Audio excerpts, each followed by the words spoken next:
Alors, M. Manou est professeur à l'Institut national de la recherche scientifique au Centre Eau-Terre-Environnement depuis 2002. Il a un doctorat en physique statistique de l'Université de Sherbrooke, mais disons qu'il va nous parler davantage du programme de suivi des ouvrages de gestion des eaux pluviales cette fois. Je vous en prie. Vous voulez pas que je vous parle de physique statistique? Pas forcément, là. C'est pas intéressant, votre doctorat, là, mais on n'a pas le temps. Un peu loin, de toute façon. Bon, Mme Guénette disait au début de la journée qu'on on livrerait les fruits de nos... moi, je vous dis tout de suite que le fruit va être un petit peu surette, parce que le projet débute. Donc, je vais plutôt vous présenter non pas les résultats, mais le projet comme tel, parce que, voilà, le projet débute. On n'a pas vraiment de résultats, mais je pense que le projet s'inscrit très bien dans toute la dynamique de ce qui a été présenté jusqu'ici. Donc, je tiens à mentionner que ce projet-là, en fait, va être réalisé par William Burge, qui travaille à l'APEL et qui est étudiant de maîtrise chez nous, et qui est financé dans le cadre d'un projet MITAC, et donc il a une très bonne connaissance du terrain. Et William ne peut pas être là aujourd'hui. Je suis probablement en Antarctique ou dans l'Atlantique Nord. C'est un grand explorateur. Je ne sais pas où il est, mais il n'est pas... Californie. Ah, en Californie. Donc, le projet s'intéresse à la gestion des eaux de ruissellement du bassin de la Saint-Charles. Donc, la problématique, je pense que je n'ai pas besoin de vous convaincre qu'il y a des impacts majeurs liés au développement résidentiel et routier qui ont un effet délétère sur, c'est un beau mot délétère d'ailleurs, sur la qualité de l'eau du lac. Donc, au fil des années, il y a plusieurs ouvrages qui ont été conçus. Je vais vous montrer une petite carte très bientôt pour vous localiser ça, qui ont été installés ou mis en place partout sur le bassin pour gérer ces eaux de ruissellement-là, afin d'en diminuer les charges et d'avoir différentes fonctions, diminuer les débits de crues pour limiter l'érosion, etc., etc. Donc, finalement, l'impact de ces eaux de ruissellement-là, on en parlait essentiellement, je vais revenir sur certains des points qui ont été mentionnés précédemment. Donc, il y a plusieurs affluents, des petits ruisseaux qui apportent des charges qu'on soupçonne importantes. Dans certains cas, c'est confirmé, dans d'autres, ça reste à confirmer, qui ont des effets sur la qualité de l'eau du lac. Donc, l'idée principale derrière tout ça, c'est que ces ouvrages-là, pour la plupart, sont en place, sauf que on fait un peu un acte de foi, dans le sens qu'on pense qu'ils sont efficaces, qu'ils font ce qu'ils devraient faire, mais on n'a pas réellement de mesure ou de suivi de ces ouvrages-là, et le projet tourne essentiellement autour de cette question-là. Donc, le bassin, en gros, vous voyez, les petits ronds colorés représentent ces ouvrages-là. Dans le cadre du projet, on a comme un des objectifs de faire un recensement exhaustif de ces ouvrages-là. William a commencé à faire le recensement. On est rendu à une trentaine d'ouvrages, donc qui sont distribués, comme vous voyez sur la carte, et qu'on a classés en gros comme sous 4 catégories. Le premier, c'est des barils curateurs ou nous à gazonner et les nous à fond drainant. Donc, je vais vous montrer une image d'une nous très bientôt. Donc, vous voyez que ces ouvrages-là sont essentiellement localisés dans le sud du bassin.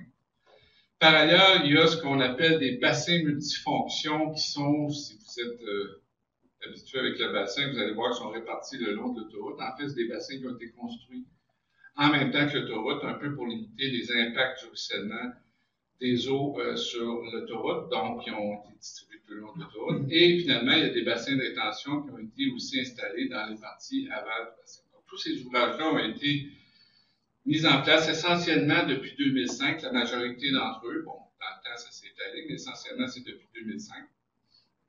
Il y a eu un suivi pour certaines, mais pour la plupart, il n'y a pas eu vraiment de suivi. Donc, on les installe, on accroche notre chapelet sur la corde à neige et on continue comme si c'était un effet.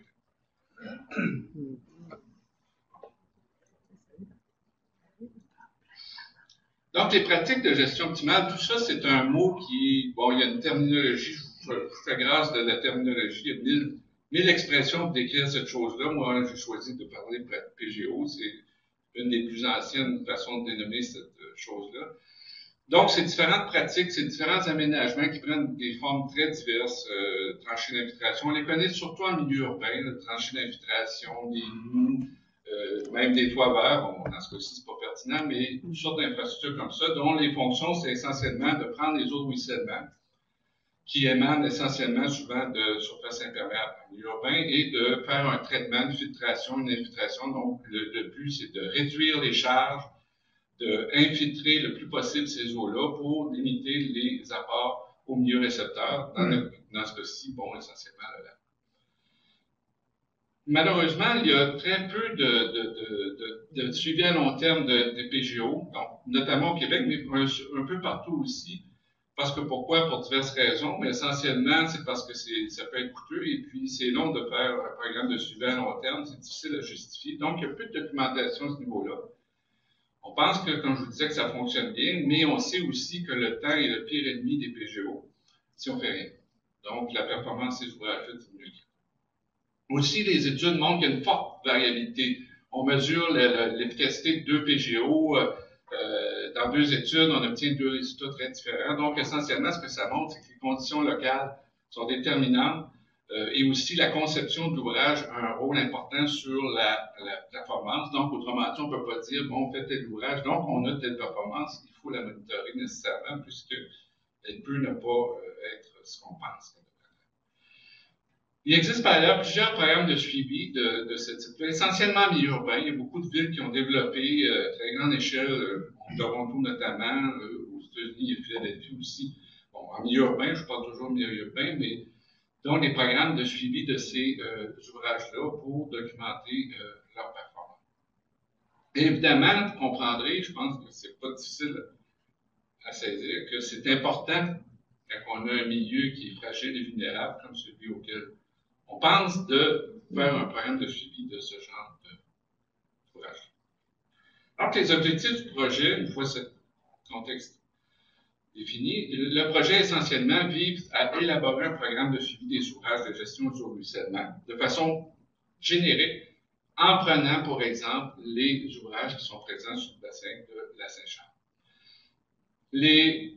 Les avantages d'un tel programme sont nombreux. Évidemment, le premier, c'est de voir l'efficacité des ouvrages en question, de le monitorer. Deuxièmement, c'est que c'est clair que ça va nous aider à faire un bilan des apports, notamment pour Alain, quand il parlait des apports qui viennent un peu partout. Ben, si on a un monitoring de ces ouvrages-là, on sait l'efficacité des ouvrages en place.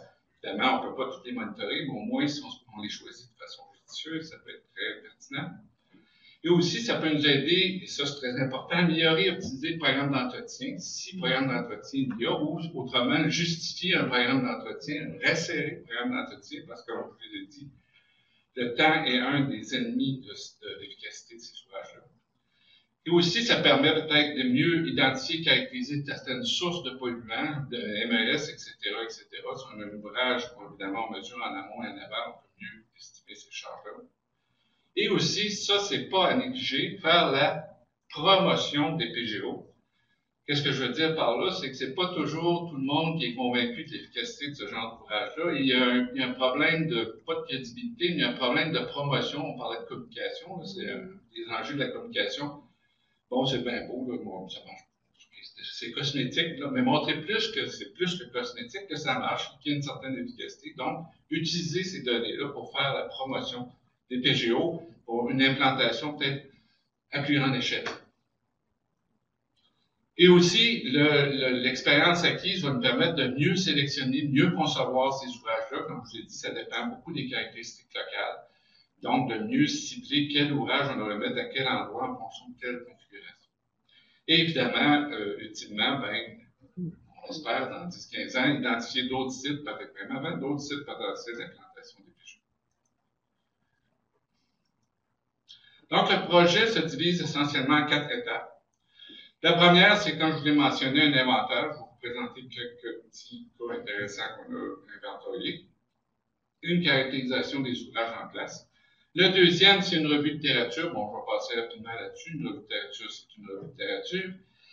Ensuite, troisième point qui est important, c'est qu'évidemment, si on veut mettre un programme de suivi pour notre 30, on ne peut pas suivre 30 ouvrages. à moins d'être très, très riches, ce que nous ne sommes pas. Donc, il faut sélectionner des ouvrages clés dont le monitoring ou le suivi nous permettrait d'être optimal en termes de représentativité. Bon, donc, définir des critères pour la sélection des ouvrages clés, c'est un point important, et on y consacre une étape dans le projet.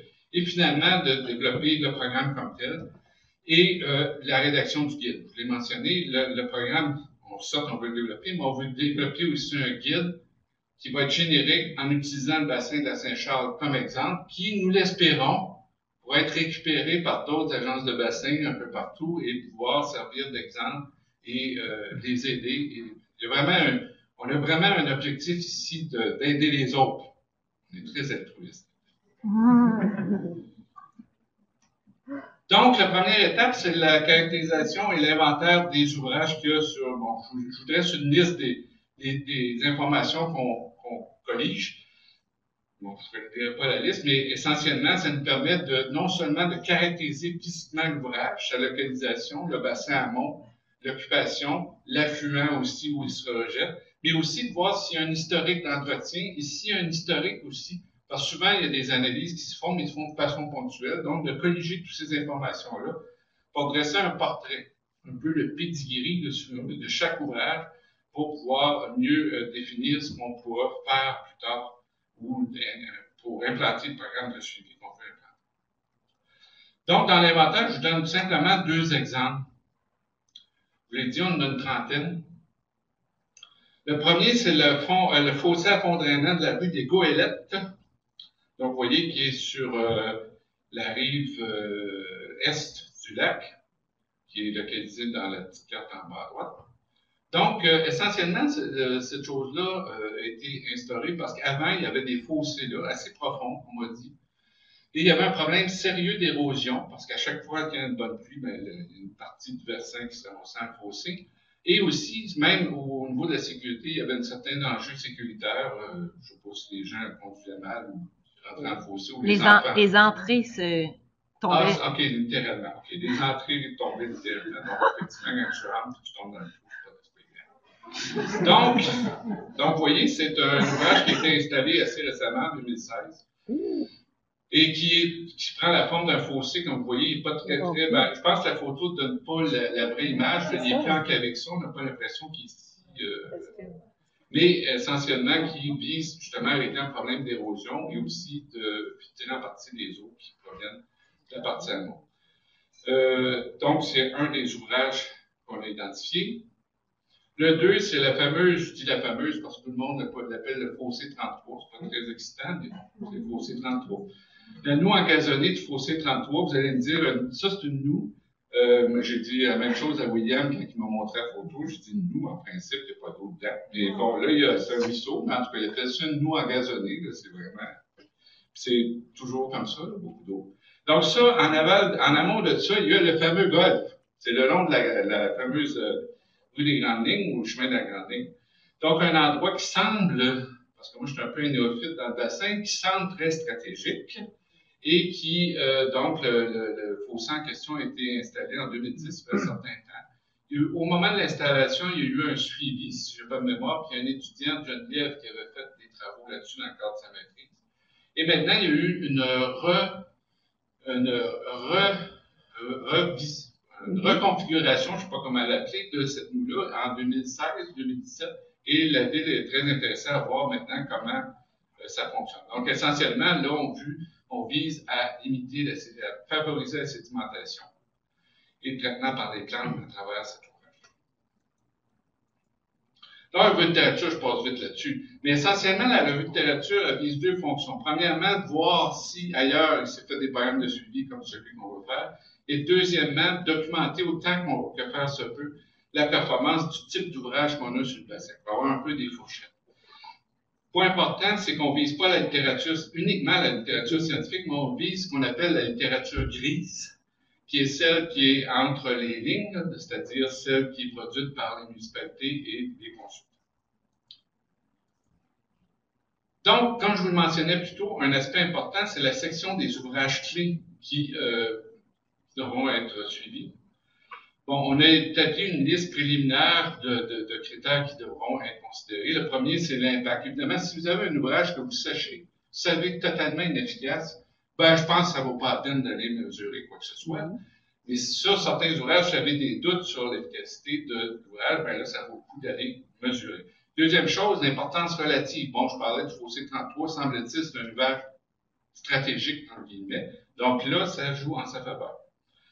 Représentativité aussi, si vous avez 30 bassins multifonctionnels, vous n'allez pas en monitorer 29, vous allez en monitorer 1.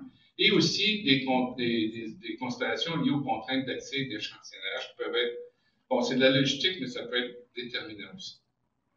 Exemple de classification qu'on a fait un peu pour vous montrer dans quel esprit on se trouve. Là. Donc, on définit des classes. Les classes, je viens de vous mentionner, on donne des critères plus importants. Donc, dans ce cas-ci, vous voyez que le fossé 33, ben, il y a une longueur d'avance sur la noue c'est-à-dire la noue du fossé 33 en avance sur l'autre. Ceci étant dit, ça ne veut pas dire qu'il ne faut pas monitorer les deux, mais on essaie de définir une priorisation. Évidemment, la sélection va devoir se faire parmi les autres catégories de bassins que je vous ai parlé précédemment.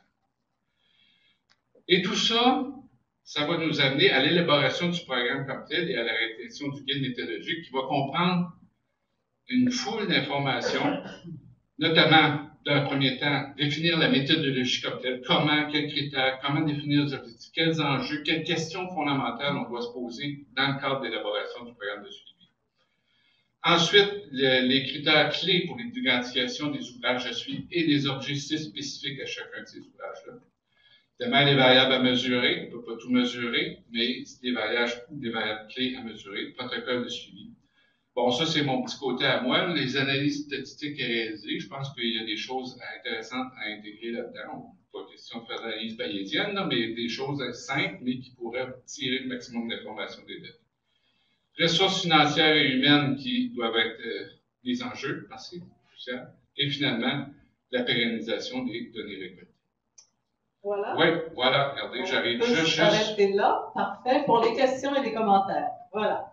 Merci beaucoup, M. Marie. Merci.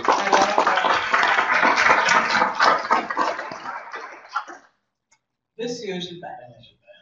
Donc, dans votre étude, est-ce que vous allez analyser les petits bassins de rétention qui sont faits à profusion dans les fossés?